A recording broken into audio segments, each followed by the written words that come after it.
ओम श्री गणेशाय नमः।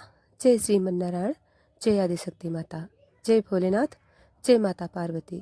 दोस्तों, आज हम बताएंगे मृत्यु जब और जहाँ होनी होती है, इंसान वहाँ निश्चित समय पर कैसे पहुँच जाता है। सुनिए पौराणिक कथा।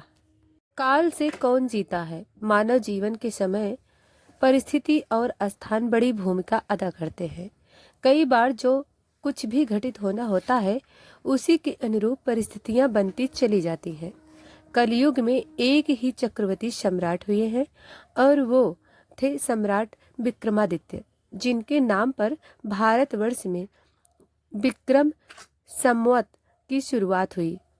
विक्रमादित्य एक बहुत ही पराक्रम, विद्वान, कुशल, प्रजापालक, धर्म के एवं परोपकारी राजा थे। राजा विक्रमादित्य अपनी प्रजा को पुत्रवत प्यार करते थे तथा रात्रि में वेश बदलकर अपनी प्रजा के हालात और कुशल क्षेम जानने के लिए नगर भ्रमण हेतु निकल जाया करते थे।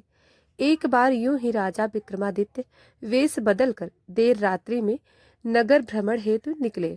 भ्रमण करते करते अमृत वेला का समय हो गया। पांव फटने लगे थे। भोर के इस समय राजा विक्रमादित्य नगर की परिक्रमा वाले मार्ग से गुजर रहे थे। मार्ग के दूसरी ओर घना जंगल प्रारंभ हो जाता था। अचानक राजा ने देखा कि एक नौजवान लकड़हारा कंधे पर कुल्हाड़ी लिए जंगल में प्रवेश कर गया और लकड़ी काटने के लिए एक ऊंचे वृक्ष पर चढ़ गया। तत्काल ही राजा विक्रमादित्य ने देखा कि एक भयानक रीछ दौड़ा आया और उसी वृक्ष पर चढ़ने लगा, जिस पर वह नौजवान लकड़हारा लकड़ी काट रहा था। रीछ के वृक्ष पर चढ़ते देखकर राजा को बड़ा अचंभा हुआ, क्योंकि रीछ तो वृक्ष पर कभी नहीं चढ़ सकता। उस नौजवान लकड़हारे ने जब रीछ को अपनी ओर आते देखा तो उसके पांव फूल गए।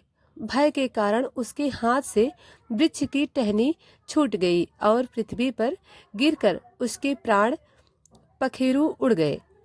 तब रीछ वृक्ष से नीचे उतरा और राजा के देखते ही देखते उसने एक सुंदर लड़की का रूप धारण कर लिया और जंगल के समीप ही स्थित एक कुएं की जगत अर्थात मुंडेर पर जाकर बैठ गई। राजा दूर खड़ा कौतूहल से यह सब देख रहा था और सोच रहा था कि यह लड़की बना हुआ रीछ अब क्या करेगा। थोड़ी ही देर में राजा के दो सिपाही जो रात्रि गश्त पर थे उधर आ निकले और इत्तेफाक से दोनों सिपाही आपस में सगे भाई थे। छोटे भाई की नज़र जब कुएं की मुंडेर पर बैठी हुई उस सुंदरी लड़की पर पड़ी तो बड़े भाई से बोला, देख भाई, कितनी सुंदर लड़की बैठी है। मेरा मन कर रहा है कि मैं इससे विवाह कर लूं। बड़ा भाई बोला, बड़े भाई को होते हुए छोटा भाई कैसे विवाह कर सकता है। बड़ा होने के नाते पहले मेरी है, इसलिए इससे पहले विवाह तो मैं ही करूँगा। अब छोटा भाई बोला, इसे पहले मैंने देखा है, इसलिए इससे विवाह तो मैं ही करूँगा। तब बड़ा भाई बोला कि हम तो व्यर्थ ही झगड़ रहे हैं, क्यों ना हम इस लड़की से पूछ लें, या हम दोनों में से जिसे पसंद करेगी वहीं इस लड़की से विवाह करेंगे। इस प्रकार आपस में निर्णय करके दोनों भाई उस लड़की के पास पहुंचे। बड़े भाई ने उस लड़की से प्रश्न किया, हे सुंदरी, आप कौन हो और यहाँ क्या कर रही हो। वह लड़की बोली, मैं पास के ही एक गांव में रहती हूँ और अपने पति की तलाश में निकली हूँ। छोटा भाई बोला, तुम्हारा पति कहाँ है? तुम चाहो तो उसे ढूंढने में हम तुम्हारी सहायता कर सकते हैं। तब वह लड़की बोली, अभी तो मैं कुंवारी हूँ और किसी योग्य वर की तलाश में निकली हूँ। तब छोटा भाई बोला, सुनो, अभी कुंवारे हैं, यदि तुम चाहो तो हम में से किसी एक से विवाह कर सकती हो। लड़की बोली, मैं तुम दोनों में से एक से विवाह कर लूंगी, परंतु मेरी एक शर्त है। दोनों भाई बोले, क्या शर्त है तुम्हारी? लड़की बोली, तुम दोनों में से जो भी अधिक बहादुर होगा मैं उसी से विवाह करूंगी। इतना सुनते ही दोनों भाई स्वयं को एक दूसरे से श्रेष्ठ सिद्ध करने की इच्छा रखते हुए आपस में युद्ध करने लगे। लड़ते लड़ते दोनों भाइयों ने तलवारें निकाली और एक दूसरे के पेट में आर पार कर दी। इस प्रकार तड़प तड़प कर दोनों भाइयों ने अपने प्राण त्याग दिए। तब वह लड़की जोर जोर से हंसने लगी और उठकर एक दिशा की ओर चल पड़ी। यह लड़की छलावा अब क्या करेगी, ऐसा सोचते हुए राजा विक्रमादित्य भी थोड़ी थोड़ी दूर पर रखते हुए उस लड़की के पीछे पीछे चलने लगे। अब तक सूर्य भगवान भी पूर्ण रूप से उदय हो चुके थे, परंतु सम्राट विक्रमादित्य एक रीछ के वृक्ष पर चढ़ने और फिर एक सुंदर लड़की का रूप बदलने का विचित्र घटना अपनी आंखों से देखकर अपनी शुद्ध बुद्ध खो बैठे थे। उन्हें अपनी भूख प्यास व राजपाट के विषय में भी ध्यान न रहा। ध्यान तो केवल उस रहस्यमय सुंदर लड़की के विषय में जानने की जिज्ञासा। अतः उस सुंदर लड़की का सावधानी पूर्वक दूरी बनाकर पीछा करते करते लगभग 200 कदम आगे चलने के बाद राजा विक्रमादित्य के विस्मय की सीमा न रही, क्योंकि राजा विक्रमादित्य को देखते ही देखते एकाएक वह सुंदरी लड़की अब एक लड़की नहीं रही थी, अपितु एक जहरीले नाग का रूप धारण कर चुकी थी। वह जहरीला नाग अब बड़ी तेजी से आगे बढ़ने लगा। कुछ दूर आगे चलकर एक नदी बह रही थी। वह भयानक जहरीला नाग नदी के किनारे पहुंचकर कुछ क्षण रुका और राजा को के देखते ही देखते नदी में कूद गया। नदी के बीचों बीच एक नाव चल रही थी, जिसमें 20-25 लोग सवार थे। वह जहरीला नाग उस नाव की तरफ बढ़ने लगा। सम्राट विक्रमादित्य किनारे पर खड़े हो यह सब कुछ देख रहे थे। देखते ही देखते वह जहरीला नाग उस नाव में कूद गया। नाव पर नजर पड़ते ही नाव में भगदड़ मच गई और अपनी जान बचाने के लिए लोग नाव से पानी में कूद पड़े। उसमें से जो लोग तैरना जानते थे वो तो तैरकर नदी से बाहर निकल गए और जो तैरना नहीं जानते थे वे सभी लोग पानी में डूबकर मर गए। थोड़ी देर के बाद वह नाग नदी से बाहर निकला और नदी के किनारे किनारे आगे बढ़ने लगा। सम्राट विक्रमादित्य उसके पीछे पीछे चलने लगे। कुछ दूर जाकर राजा विक्रमादित्य को एक बार फिर आश्चर्यचकित होना पड़ा, क्योंकि उस नाग ने एक बार फिर अपना रूप बदल अब एक वृद्ध ब्राह्मण के रूप में था। राजा विक्रमादित्य ने सोचा कि इस बड़े रहस्यमयी प्राणी के विषय में जानकारी लेने का अब उचित अवसर है, क्योंकि इस समय वह बलय एक वृद्ध ब्राह्मण के रूप में है। अब मैं इससे इसके बारे में सुगमता से पूछ सकता हूँ। यह सोचकर राजा विक्रमादित्य शीघ्रता से उस रहस्यमय ब्राह्मण की ओर बढ़ने लगे। राजा विक्रमादित्य तो उस छलावे रहस्यमयी बलय का पीछा कर रहे थे। अब राजा विक्रमादित्य तेज तेज कदमों से चलते चलते उस वृद्ध ब्राह्मण कलावे के सम्मुख पहुंच गए और उसे हाथ जोड़कर प्रणाम किया। वृद्ध ब्राह्मण ने भी हाथ उठाकर अभिवादन स्वीकार किया। तब राजा विक्रमादित्य ने उससे प्रश्न किया, आप कौन हैं? वह बोला, तुम्हें दिखाई नहीं देता? ब्राह्मण हूँ। राजा बोला, आप असत्य बोल रहे हो, आप ब्राह्मण तो नहीं हो।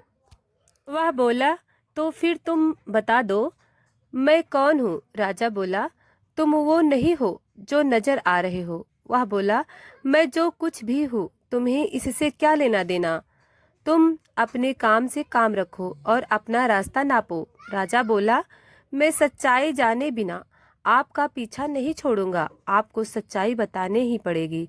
वह बोला, मैंने तुम्हें बताया तो कि मैं एक ब्राह्मण हूँ। राजा बोला, आप मुझसे झूठ नहीं बोल सकते।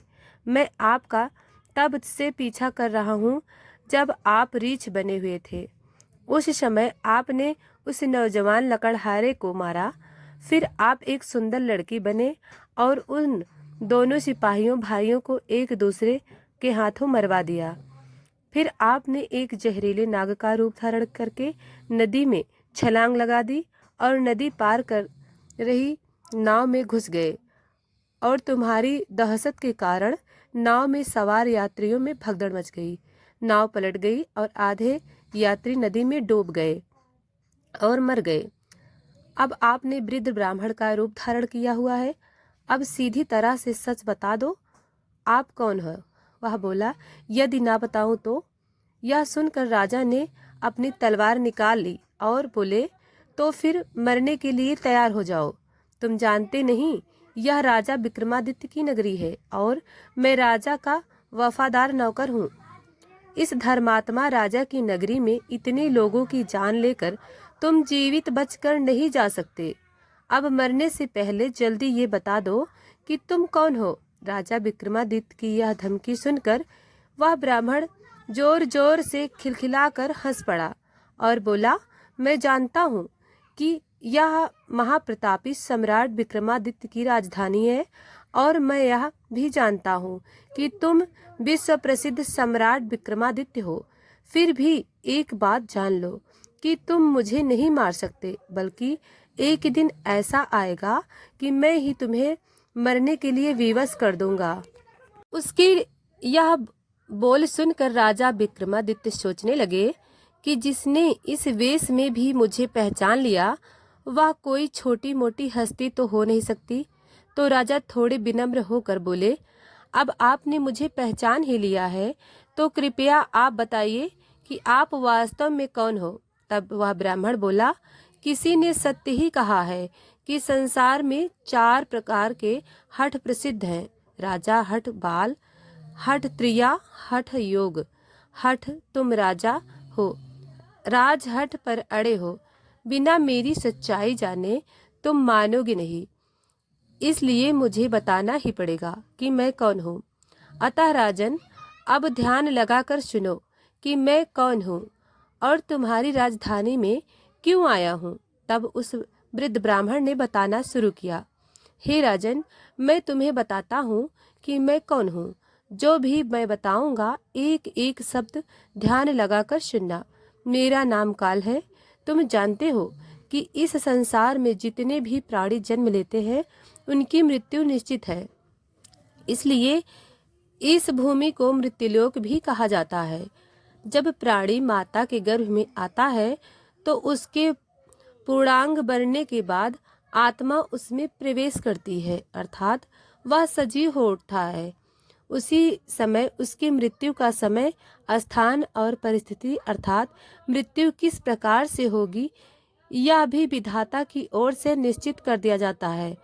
राजन, तुम भी यह जानते हो कि दुनिया के हर प्राणी के जन्म मरण का लेखा जोखा चित्रगुप्त के पास है।